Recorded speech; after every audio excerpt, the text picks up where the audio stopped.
everybody, the Miss Peg here. We are continuing our work on polynomials. We are going through the FSA Algebra 1 and of course review packet.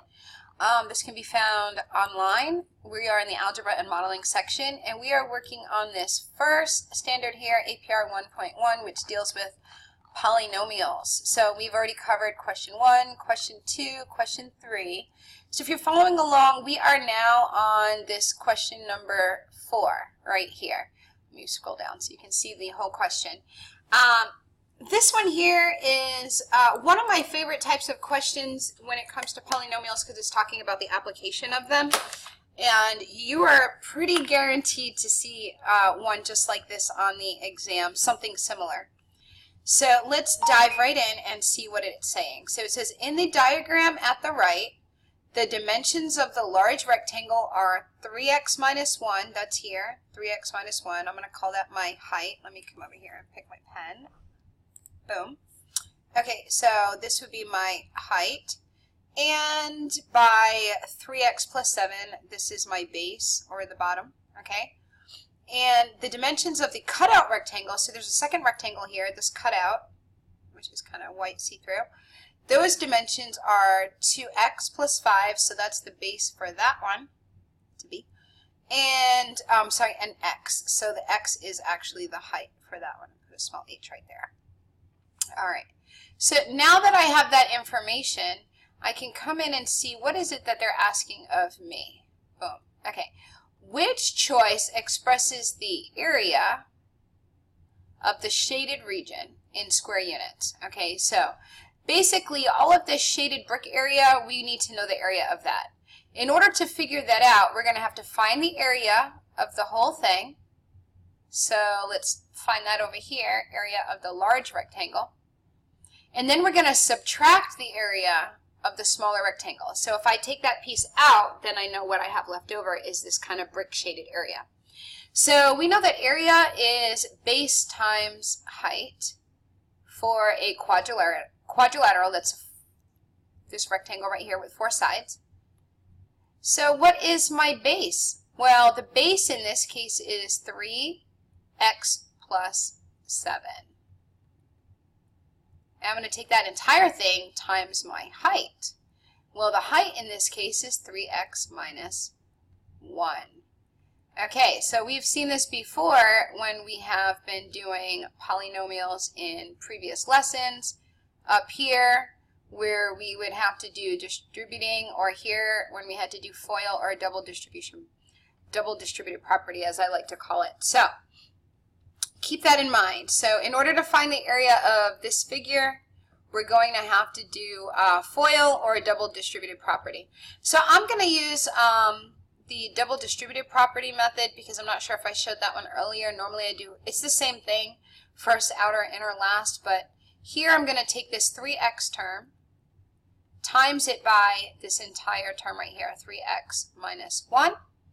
Then I'm also going to take this plus 7 term and times that by 3x minus 1 as well.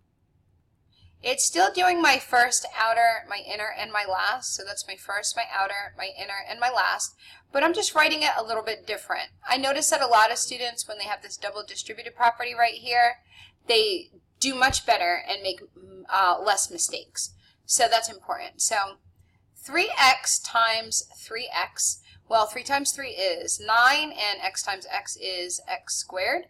And then you have 3x times negative 1. That would be minus 3x right there. Now I have 7 times 3x is going to give me a 21x. Then I have 7 times negative 1 gives me a minus 7 or negative 7. When I see this group here, I normally have my students put a box here and then combine any like terms. So I ask myself, is there anything that I can combine? Well, the first thing I know is that I have 9x squared cannot combine with anything because there's no other term that has an x squared. The other thing I know is that minus 7 has nothing to combine with because there's no other constant term. These two both have a variable x to it, so that means they can be combined. So negative 3 plus 21x is going to give me plus 18x.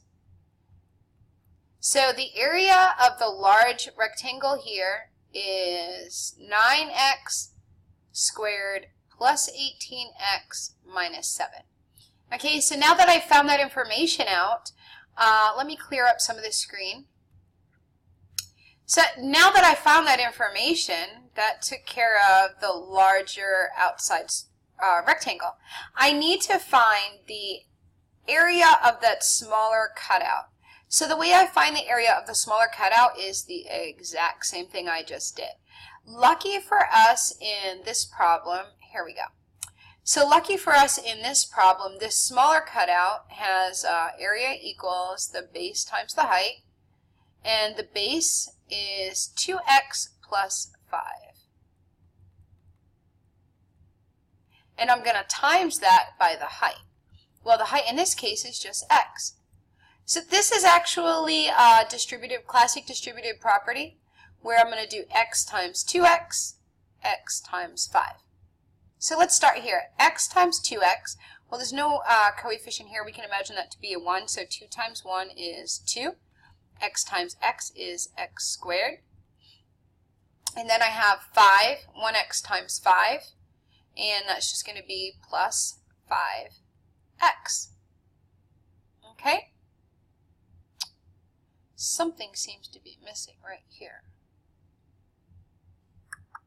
I know exactly what it is. Here we go.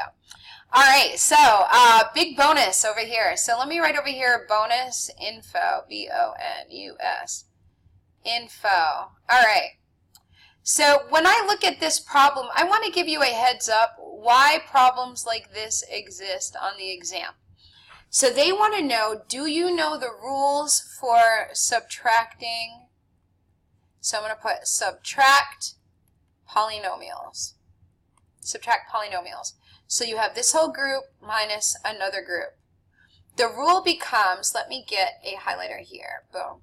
When you see minus a whole group of polynomials, you have to change that minus to a plus and then change each sign inside the polynomial group. It's a little more complicated than that. We're distributing the negative, but for the sake of learning, I'm going to rewrite this whole problem out and show you what I mean. Now, it's almost guaranteed to see a problem like this on your exam because they want to know, do you know this rule right here? So I'm going to take this whole first rectangle. So I'm going to call that 9x squared plus 18x minus 7, that group, minus the smaller answer, the area of the smaller one, which was here, 2x squared plus 5x. Okay? So this is what the problem becomes. And again, their rule they're trying to see, do you know, is what to do when you see this minus in between. Okay, so this is a little bit of bonus info. A lot of students may get this wrong because they didn't realize what they had to do when they saw that minus sign. So I'm going to take my red marker here. So I'm going to change my minus sign to a plus. So I'm going to change to plus, and then I'm going to change the sign inside the parentheses. So this was regular 2x squared. I'm going to make it a minus 2x squared. This was a positive 5x. I'm going to make that a negative 5x. Now I have to pay very close attention to those signs when I am now combining all of my like terms in the whole group. Okay, pay attention to those signs. So I'm going to put that part in blue. How do we go ahead? Let me color code this for you.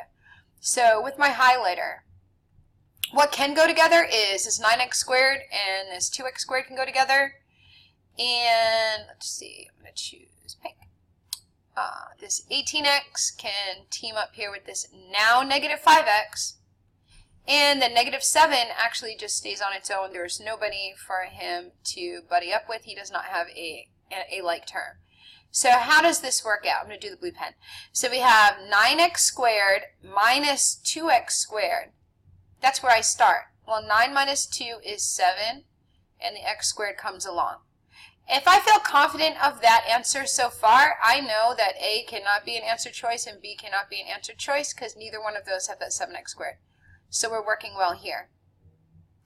Now, if you forgot or didn't know this rule, oops, oh no.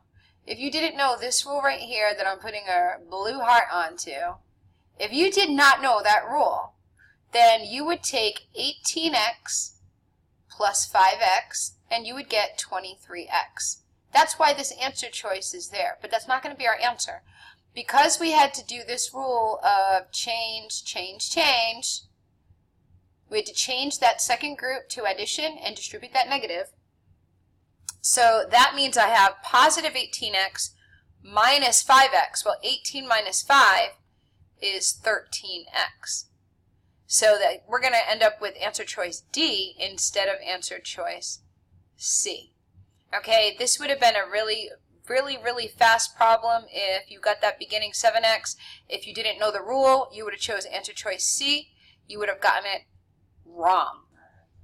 So to wrap this up, the key bit of information in here was find the area of the large figure, also find the area of the smaller figure, and subtract the area of the smaller figure from the larger area. So even though our, let me grab this here, our information here says that we added, and we did add, we added the opposite of what was in the second group because we had this very important and special rule to follow over here. Alright, so again, if you have a group of polynomials, oh sorry, here we go. If you have a group of polynomials minus another group of polynomials, you want to make sure to change this grouping right here to plus and do the opposite on every other term on the inside. That's literally what they're questioning. Can you do all of these different steps? Okay, so good luck with that. There will be a practice sheet along with the practice page posted if you want some extra practice. I'll put some hints up on that. Again, this is a very popular question. Try your best. I'm Ms. Peg. Hope that helped you out. We are almost done with this entire section here. We're going to talk about the last two on the last and next video. I'll probably also give a little wrap up.